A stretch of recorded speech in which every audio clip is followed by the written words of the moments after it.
Sobre esse resultado do IGPM, a gente vai conversar agora com a economista-chefe do Banco Inter, Rafaela Vitória, está com a gente ao vivo. Fernando Nakagawa também participa dessa entrevista comigo. Rafaela, boa noite, bem-vinda, obrigada por participar aqui com a gente. Boa noite, eu que agradeço pelo convite.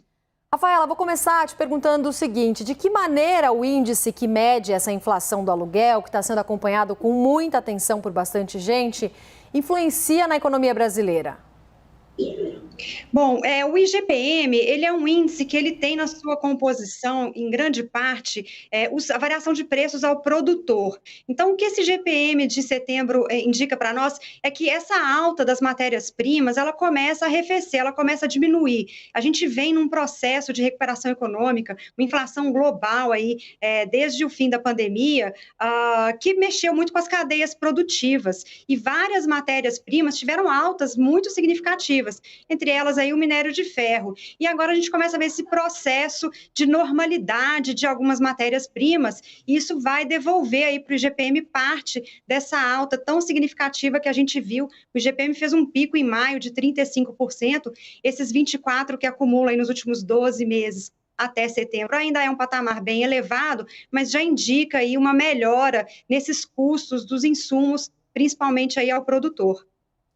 Nakagawa, por favor. Obrigado, Roberta. Rafaela, sobre esse comportamento dos preços do atacado, é de se esperar que isso chegue ao consumidor? Se sim, quando o consumidor vai sentir algum alívio no bolso?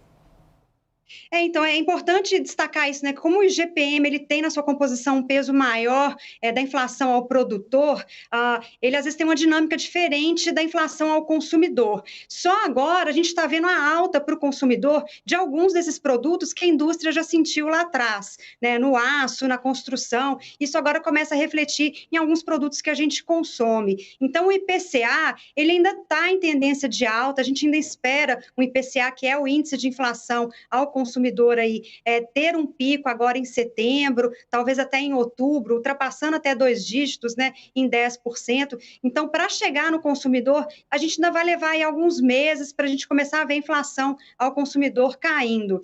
Por enquanto, já é uma boa notícia, né, alguns produtos da indústria, alguns custos da indústria estarem menores, né, refletindo aí uma queda de matérias-primas. Não foi só o minério de ferro que caiu em setembro, mas a soja, o milho, que também tiveram um impacto grande aí na alimentação e outros bens industriais relacionados à alimentação. A gente pode começar a ver também uma queda desses preços ao consumidor, ou pelo menos uma queda da variação, né, Fernando? Vale lembrar que quando a gente fala de queda da inflação, a gente está falando de uma variação menor, próxima de zero, não necessariamente uma queda dos preços, mas simplesmente o fato dos preços pararem de subir já significa que a inflação tende a ser menor. Sim, agora, Rafaela, qual avaliação você faz do impacto do minério de ferro nesse índice? A gente tem acompanhado recentemente que o valor da commodity tem sido influenciado por questões internacionais. Sim, o índice de IGPM, ele tem na sua composição várias dessas commodities, né? E o que a gente viu nesse período pós-pandemia é uma movimentação de preços muito atípica, né? Várias commodities subindo muito. Então, o próprio minério de ferro, ele tinha ali antes da pandemia um patamar de 70, 80 dólares por tonelada, ele chegou a bater 220, né? Caiu agora para 100, 120.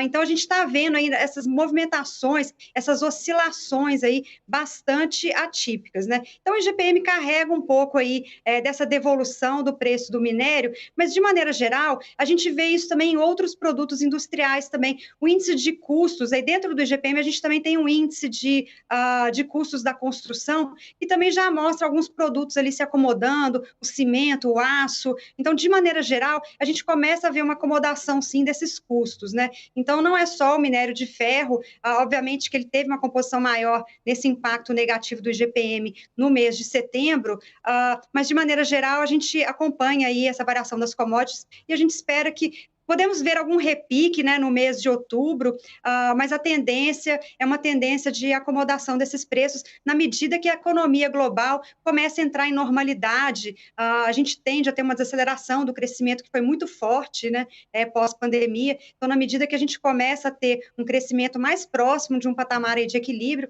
essas commodities tendem a ceder também. Naka? Rafaela, a gente falou bastante do cenário internacional, de preços para as empresas, mas um grande risco que a gente tem no nosso horizonte brasileiro aqui passa a ser o cenário da energia elétrica. Qual que é a hipótese nas suas projeções de um racionamento? E se isso acontecer, o pior problema vai ser na atividade, ou seja, no crescimento da economia, ou nos preços, na inflação?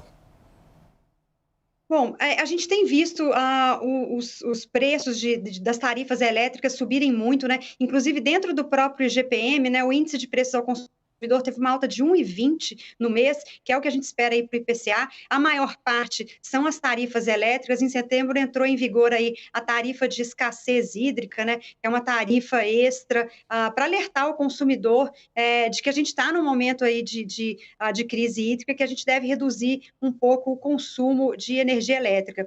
A gente começou a ver sinais aí que o período de chuva pode voltar a ser normal esse ano. Então, as primeiras indicações que a gente tem é uma normalização das chuvas para esse ano. A gente descarta nesse momento um racionamento ou um apagão. A gente acredita que existe ainda capacidade térmica para suprir até esse período final seco, que vai até novembro, e as indicações de chuvas aí começam a apontar para um cenário mais positivo. Então, o risco de racionamento ele é baixo, mas o impacto na inflação ele foi bastante alto, né? A maior parte desse impacto a gente acredita que já foi. A ANEEL, ela corretamente fez essa alta extraordinária das tarifas para cobrir esses custos adicionais do gás, do diesel, né, que foi usado nas termoelétricas agora. Isso é muito importante. Vai ter ainda um resquício para o próximo ano. A gente trabalha aí com uma bandeira vermelha ao longo de todo o ano de 2022. Então, a gente não espera nenhum alívio no IPCA por parte das tarifas elétricas. Então, os custos vão continuar altos, mas nesse momento também a gente não tem uma expectativa de novas altas aí para esse item. Do ponto de vista de atividade, obviamente que é mais um custo que sobe, tanto para a indústria quanto para o consumidor, né? Então, a alta das tarifas elétricas ela vem impactando bastante o índice de preços ao consumidor, e isso tende a ter um impacto no consumo. Então, eu acho que o grande impacto da alta das tarifas elétricas está num desaquecimento da atividade. Tá certo, Rafaela Vitória, economista-chefe do Banco Inter. Muito obrigada pela entrevista, Rafaela. Bom trabalho para vocês por aí. Até a próxima. Obrigada e até a próxima.